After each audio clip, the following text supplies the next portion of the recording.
నమస్కారం. ఈనాటి మన చారిత్రక విశ్లేషణకు స్వాగతం. ఒక హిస్టరీ టీచర్గా కరెన్సీ పరిణామం వెనుకున్న ఈ అద్భుతమైన ప్రయాణాన్ని మీతో పంచుకోవటం నాకు చాలా ఎక్సైటింగ్గా ఉంది. ప్రాచీన కాలం నుంచి మనం ఈ స్థాయికి ఎలా వచ్చామో తెలుసుకోవటం నిజంగా ఒక టైం ట్రావెల్ లాంటిది. సరే, ఇక ఏమాత్రం ఆలస్యం చేయకుండా నేరుగా టాపిక్లోకి వెళ్ళిపోదాం.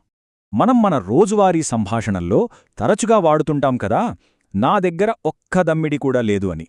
అసలు ఈ దమ్మిడి అంటే ఏంటో ఎప్పుడైనా ఆలోచించారా? ఇది ఊరికే గాలికి పుట్టిన పదం అస్సలు కాదు. గతం నాటి ఆర్థిక రికార్డులను, అప్పటి ప్రజల జీవన విధానాన్ని డీకోడ్ చేయడానికి ఎదురుచూస్తున్న ఒక పెద్ద చారిత్రక రహస్యమిది. ఈనాటి మన విశ్లేషణలో ఆ మిస్టరీని ఛేదిద్దాం. ఈనాటి మన విశ్లేషణలో మనం ప్రధానంగా కవర్ చేయబోయే అంశాలు: ముందుగా మార్పిడి వ్యవస్థ పరిణామం, ఆ తర్వాత విజయనగర సామ్రాజ్య బంగారు వరహాలు, మూడవది ఆసక్తికరమైన గండభేరుండ ముద్ర విశ్లేషణ, నాల్గవది కరెన్సీ గణితం మరియు చివరగా శ్రమ యొక్క విలువ. మొదటి విభాగం మార్పిడి వ్యవస్థ పరిణామం చూద్దాం. అసలు జేబులో రూపాయి అనే కాన్సెప్ట్ రాకముందు వ్యాపారం ఎలా జరిగేది? ప్రాచీన కాలంలో అంతా వస్తు మార్పిడి అంటే బాటర్ సిస్టమ్ ఉండేవి. మీకు తెలుసు కదా, బియ్యమిచ్చి పప్పులు తీసుకోవడం లాంటివి.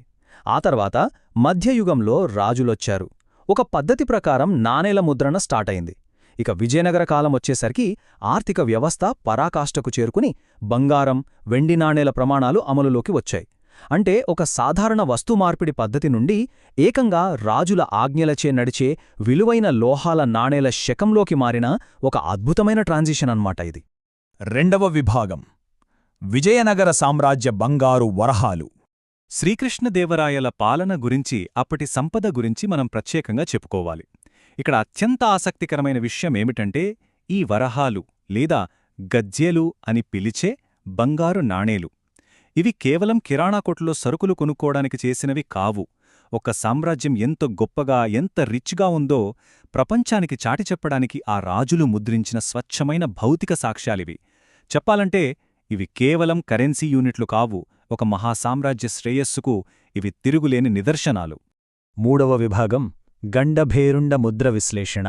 అసలు ఆ అద్భుతమైన వరహాల మీద ఏముందో చూద్దాం.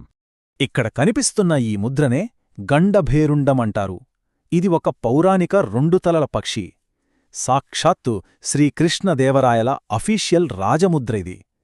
ఇది ఊరికే ఏదో డిజైన్ కోసం వేసిన బొమ్మ కాదండి. ఇది రాజ్యాధికారానికి, అలాగే ఆర్థిక శక్తికి అసలైన సింబల్. శత్రువుల వెన్నులో వణుకు పుట్టించే ఒక పవర్ఫుల్ సంకేతం. మన చరిత్రను చదివేటప్పుడు ఇలాంటి ముద్రలు ఆనాటి రాజుల మైండ్సెట్ను, వారి రాజరికపు ఆలోచనా విధానాన్ని చాలా క్లియర్గా చూపిస్తాయి. ఈ బంగారు వరహాలపై శక్తివంతమైన గండభేరుండంతో పాటు వివిధ దేవతల అత్యంత ఆకర్షణీయమైన బొమ్మలు కూడా ముద్రించేవారు. అసలివి ఎందుకు పనిచేశాయి అంటే, ఇవి సామ్రాజ్యమంతటా తిరిగే ప్రాథమిక ఆధారపత్రాలుగా పనిచేశాయి. తమ దేవుళ్లపై ఉన్న భక్తిని, అలాగే తమ రాజ్యానికున్న అపారమైన సంపదను ప్రజలందరికీ, పక్క రాజ్యాలకు తెలియజేసే ఒక పవర్ఫుల్ మీడియాలాగా ఈ నాణేలు ఉపయోగపడ్డాయి. సింపుల్గా చెప్పాలంటే ఇది ఆనాటి వాళ్ల పబ్లిక్ రిలేషన్స్ స్ట్రాటజీ అని కూడా మనమనొచ్చు. నాల్గవ విభాగం కరెన్సీ గణితం. ఇప్పుడు మహాసామ్రాజ్యాల నుంచి కాస్త కిందికి వచ్చి సామాన్యుడి కరెన్సీ లెక్కలు చూద్దాం. మనం ఈ ఎపిసోడ్ స్టార్టింగ్లో అనుకున్నాం కదా, నా దగ్గర ఒక్క దమ్మిడీ కూడా లేదు అని. ఈ మాటను పెద్ద బాలశిక్షలోని ఆర్థిక అంశాలతో కలిపి చూస్తే ఎన్నో దశాబ్దాలుగా మన సంస్కృతిలో భాగమైన ఈ సామెత అక్షరాల చారిత్రక వాస్తవికత నుంచే పుట్టిందని మనకు స్పష్టంగా అర్థమవుతుంది. ఇది జస్ట్ మాటలగారేడి కాదు, ఆనాటి ఖచ్చితమైన ఆర్థిక వ్యవస్థలోని ఒక పక్కా కొలమానం. ఆనాటి కరెన్సీ భిన్నాలను స్టెప్ బై స్టెప్ డీకోడ్ చేస్తే భలే ఆసక్తికరంగా ఉంటుంది. ఒకసారి జాగ్రత్తగా గమనించండి. 3 కాసులు కలిస్తే ఒక దమ్మిడి, 2 దమ్మిడీలు కలిస్తే ఒక ఏగాని, 2 ఏగానులైతే ఒక బేడ, 2 బేడలు కలిస్తే ఒక పావలా లేదా చరణం, అలాగే 4 పావలాలు కలిస్తే ఒక రూపాయి. అబ్బో, ఈ లెక్కలు వింటుంటేనే బ్రెయిన్కి ఎంత పెద్ద కసరత్తులా ఉందో కదా.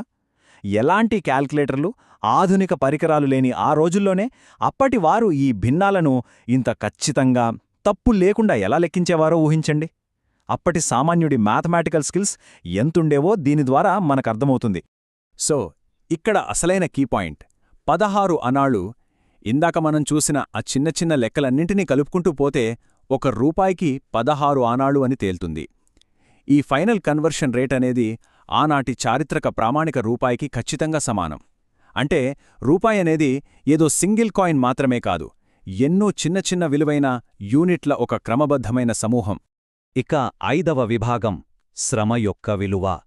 మన ఈ సుదీర్ఘ చారిత్రక ప్రయాణానికి ఇదొక అద్భుతమైన ముగింపు. మనం చరిత్రను గమనిస్తే డబ్బు యొక్క భౌతిక రూపం ఎప్పటికప్పుడు మారుతూనే ఉంది. వస్తువులు పోయి నాణేలొచ్చాయి, నాణేలు కాస్త కాగితాలయ్యాయి, ఇప్పుడంతా డిజిటల్ మనీ అయిపోయింది. కరెన్సీ రూపురేఖలు ఎన్ని మారినా ఆ డబ్బును సంపాదించడానికి వెచ్చించాల్సిన మానవ శ్రమ మాత్రం స్థిరంగా, ఏమాత్రం మారకుండా అలాగే ఉంది.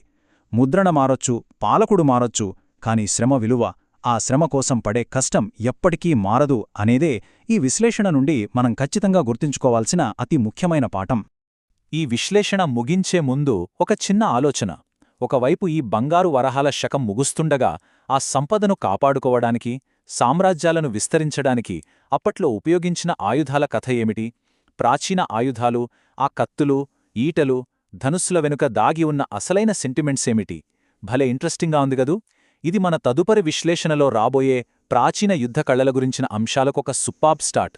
చరిత్రను ఇలా అర్థం చేసుకోవాలనే ఉత్సాహం మీలో కూడా మరింత కలిగిందని నేను ఆశిస్తున్నాను. అప్పటివరకు ఈ బంగారు వరహాల చరిత్రను గుర్తుంచుకోండి, ఆ శ్రమ విలువను గౌరవించండి.